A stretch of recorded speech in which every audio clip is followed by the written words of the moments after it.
Hello, in this video I'm gonna show you how to install Chat GPT widget for Sony Xperia 1 Mark V.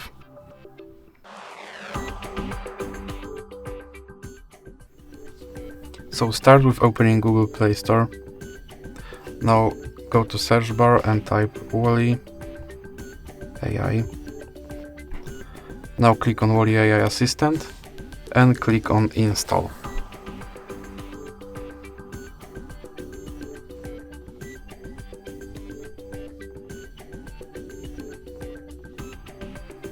Now click Open.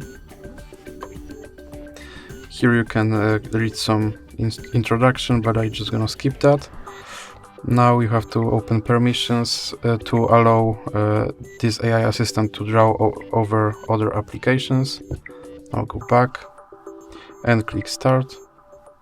And as you can see, here is your Wally widget. You can just open it and tell him something.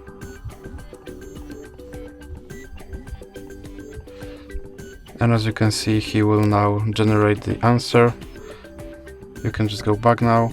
And if you want to remove this widget from your desktop, just drag this to this X icon in the middle. So that's it for this video. If you liked it, please leave a like and subscribe.